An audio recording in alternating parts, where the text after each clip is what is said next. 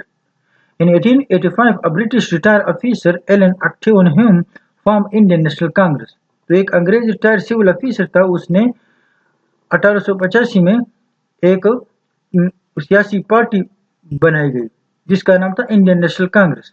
This party was first claimed for the equal right of both Muslim and Hindu, but later on all of its policy and action were totally against the Muslim.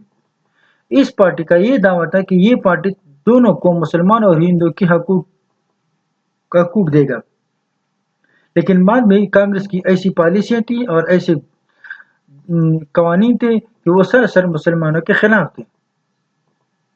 اس بات پر مسلمان اس بات پر مجبور ہو گئے کہ ہمیں بھی اپنے لیے ایک علیحدہ پارٹی بنانی پڑے گی، اور اس مقصد کے لیے سب مسلمان رہنماؤں نے ایک وفد تیار کیا 35 ارکان کا، اور شملہ میں وائسرائے لارڈ منٹو سے ملاقات کی۔ یہ وہ واقعہ تھا جس پر کانگریس اور ہندو نے مسلمانوں کو بہت سخت ناراض کیا، کیونکہ کانگریس کا جو دعویٰ تھا کہ یہ پارٹی دونوں قوموں کی مفاد کی بات کرے گا، لیکن کانگریس نے اس تقسیم بنگال پر ہندو کو خوش کیا اور حکومت پر پریشر ڈالا، جبکہ مسلمانوں کو ناراض کیا، کیونکہ تقسیم بنگال میں مسلمانوں کو فائدہ تھا، کیونکہ مسلمانوں کو ایک علیحدہ صوبہ مل گیا تھا، اور یہ مطالبہ مسلمانوں نے نہیں کہتا کہ بنگال کو تقسیم کیا، یہ تو اس وقت لارڈ کرزن جو وائسرائے تھا 1905 میں، اس نے بنگال کو 2 حصوں میں تقسیم کیا، ایسٹ بنگال اور ویسٹ بنگال، صرف انتظامی امور کی خاطر۔ لیکن اس تقسیم میں مسلمانوں کو فائدہ تھا کہ مسلمانوں کو ایک علیحدہ صوبہ مل گیا تھا، لیکن انگریز حکومت نے، کانگریس پارٹی نے اور ہندوؤں نے اس کو مجبور کیا گیا کہ اس تقسیم سے ہندو خوش نہیں ہے، اس لیے دوبارہ اس کو کینسل کر دیا جائے، اور 1911 میں اس منصوبے کو دوبارہ کینسل کر دیا گیا۔ In 1905 Bengal was divided into 2 parts, East Bengal and West Bengal, due to administrative purpose. حکومت نے صرف انتظامی امور کی خاطر بنگال کو 2 حصوں میں ڈیوائڈ کیا گیا تھا، ایسٹ بنگال اور ویسٹ بنگال۔ ایسٹ بنگال میں مسلمانوں کی تعداد زیادہ تھی اور ویسٹ بنگال میں ہندو کی۔ Hindus opposed it for the reason that Muslims were in majority in East Bengal and Assam.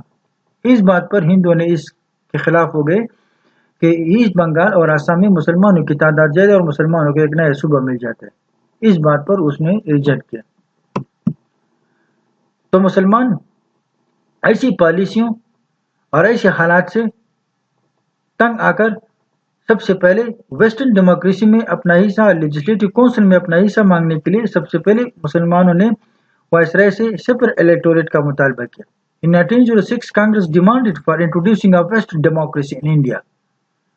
جب کانگریس نے 1906 میں ملک کے اندر مغربی جمہوریت رائج کرنے کا مطالبہ کیا تو lord Manto viceroy was called on by the Muslim delegation for the demanding of separate electorate for the Muslim representative and legislative council.